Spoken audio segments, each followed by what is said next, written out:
Hi, I'm Shawnee. Welcome to my channel, Meeting the Special Needs. Here we seek to bridge the gap between the wait list and you because your needs won't wait. So our goal is to put resources in your hands to help you start the care you need today. Normally, I sit in front of my blue screen and do these videos, but because of the intimate nature of the topic, I am actually in my bedroom recording this video.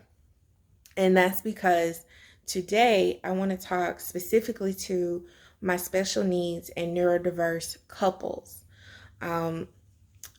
Normally I serve families and couples, but today I want to talk specifically to my couples who have at least one partner that is either autistic or has Asperger's, and you're struggling to rekindle the intimacy or the romance, and you're struggling to keep the momentum going.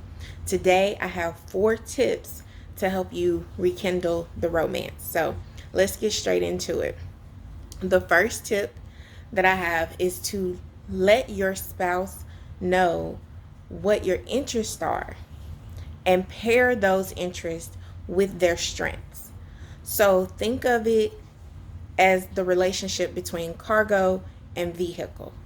Let your interest be the cargo and let what their strengths are be the vehicle to how it happens, to how you receive it, right? So, quick story.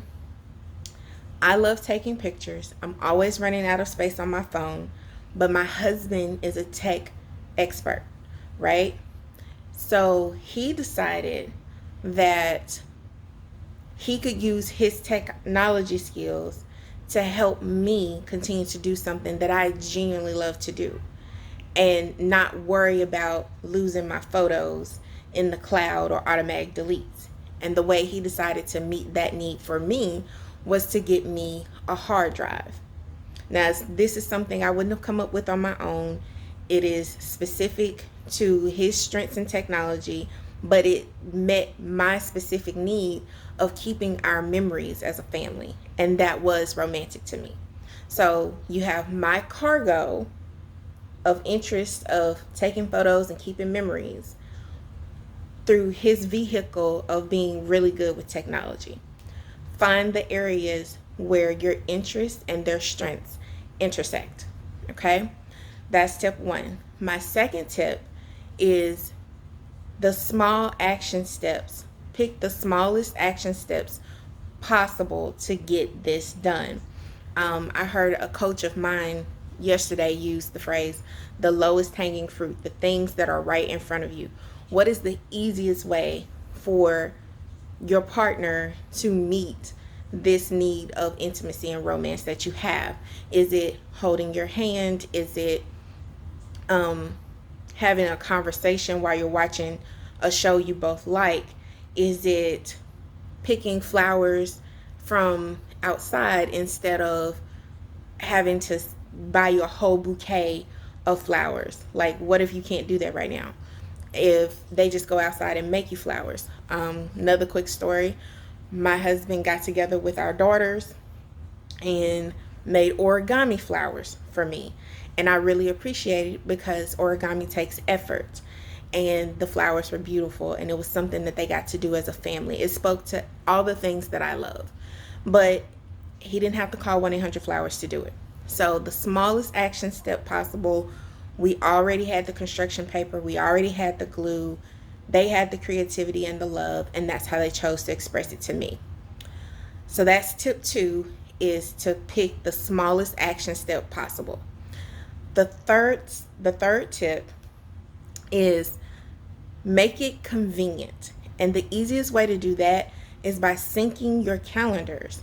This allows your spouse or your partner to tangibly be able to see where they have time to prioritize intimacy and romance in your relationship. Sometimes it's very, very easy to say, I don't have time to do all of that. You asking for too much. But if you can look at your calendar and actually see oh, I have this pocket of time here, I can do this small thing here, I can leave a card here, I can send an email here. Actually see where you have the time, then you can sync up and it can become more routine for your spouse that either has Asperger's or autism. Now, you may at first be adverse to that, but I'm telling you, you want to do what works.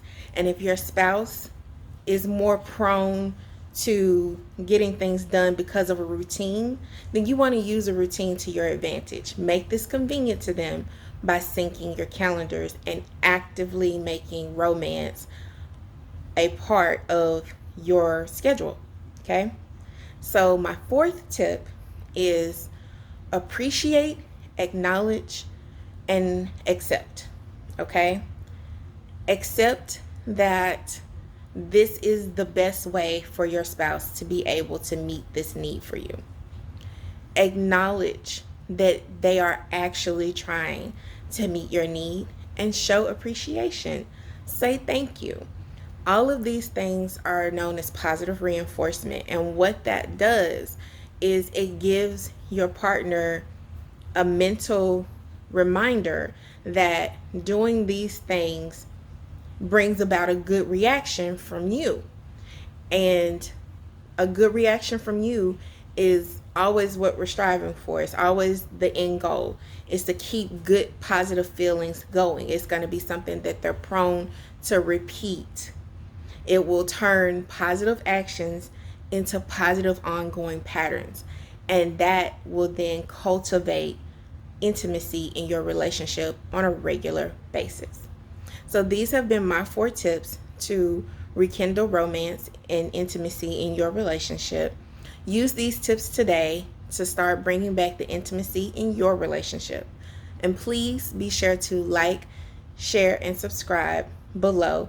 And also, if you have any further questions, or if you have any additional tips, please leave them in the comment section. I do want to hear from you. Thank you for watching.